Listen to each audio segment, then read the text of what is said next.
I ultimately made a manipulative lawyer pay a stunning price, losing not just his business but his entire career. And it all started with a single contract he thought he could twist to his advantage. I've been an independent IT contractor for over 2 decades, doing everything from simple websites to managing the entire tech infrastructure for large hotels. And in this line of work, you hear things. Reputations precede people. Which brings me to Marcus. I'd had many warnings about working with the guy who owned a local rental company. The consensus was that he was brilliant, but also a backstabbing and conniving person. He was a lawyer, after all, which seemed to explain his talent for twisting situations to his benefit. I went into our partnership with my eyes wide open, or so I thought. His project was straightforward enough. He wanted a new website for his rental business. People would list their homes for rent, renters would sign up, pay a subscription fee, and Marcus would collect it all. We drew up a solid contract,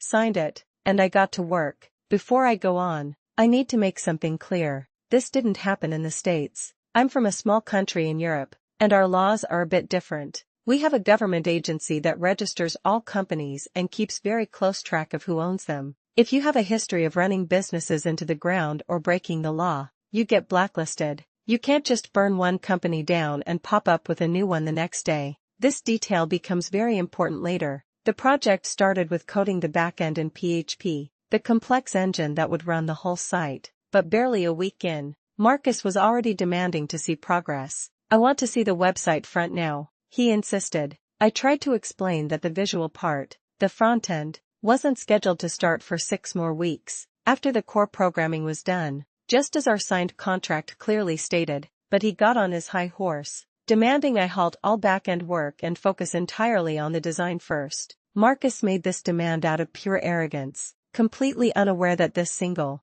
capricious decision would give me the exact leverage I needed to ensure his eventual downfall. Being young and naive, I agreed without getting the change documented as an addendum to the contract, a huge mistake. Our contract gave me free rein on design decisions, as long as I kept his color scheme and logo. I quickly mocked up a draft and showed it to him 2 days later. He was unimpressed and gave me a long list of new demands. Wanting to please the client, I followed his new directions exactly. He didn't like that version either. This became a never-ending cycle for the next 3 months, with Marcus never happy with any design I produced. It's a classic problem in my field. As one commenter on my story later pointed out, people expect you to work for pennies because they have no idea how much work you put into. They think all you do is just a website man. Everyone has one foot. They don't see the months of setting up databases, APIs, and specialized logic. They just see a website. Then, nearly 4 months into the project,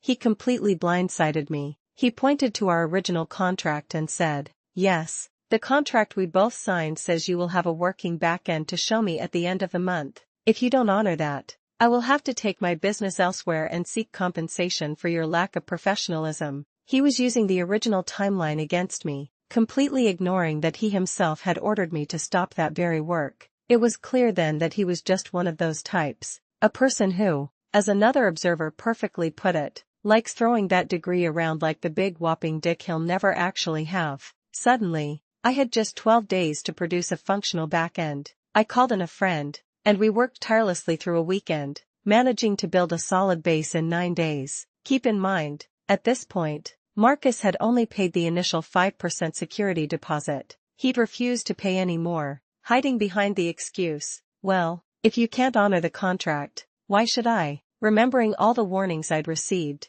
I decided it was time to protect myself. I added a special little function into the code, a personal insurance policy. By the end of the month, I had a front-end design he finally approved of and a back-end that was about 85% complete, with a full month left on the contract to finish the rest. It was time for a demonstration. I ran the system on my own development server and showed it to him on his computer. I warned him it might be a little slow because of my server's limited upload speed, but that it would be fast on his professional hosting company's server. As I walked him through it, I could see he was immensely happy. He kept trying to hide a smile that would pop up whenever he saw a new feature he could monetize, his eyes gleaming with possibilities, but verbally, he just complained. "It's way too slow," he'd say. "This is wrong, that is wrong." Finally, he said, "I want you to put it up on my production server and see how the speed is." I agreed. No problem. I told him, please pay 50% of the contract, and I'll get right on it. A few days later,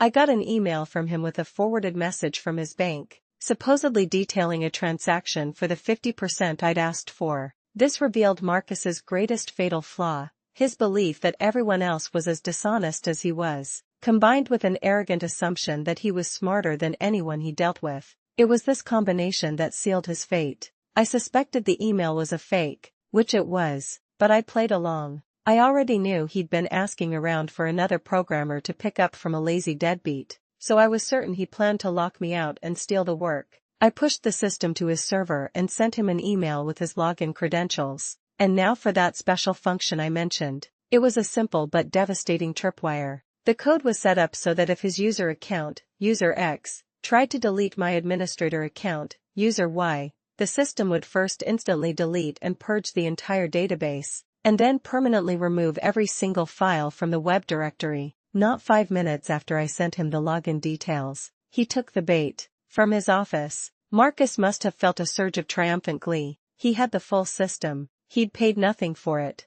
and now it was time to cut the cord. He navigated to the user management panel, found my admin account, and with a self-satisfied smirk, clicked delete. He was finally locking me out of my own system, but instead of a confirmation message, his screen probably flashed with errors. A refresh would have shown a blank white page. Frantically clicking through his bookmarks, he'd find the login page gone, the entire site vanished, every line of code, every database entry, every single file for the project he'd spent months trying to manipulate me into building for free, was gone in an instant. All he had left was a forged email and a 5% deposit receipt. But I wasn't done. Forging a bank email is a serious crime. I gathered all my documentation, the contract, our email correspondence, his fake transaction notice, and sent it all to the authorities. He was immediately put under investigation by both the police and his bank's lawyers. To cap it all off, I took the system, now perfected and polished, and sold it to one of his direct competitors for an even better price than I had originally contracted with him.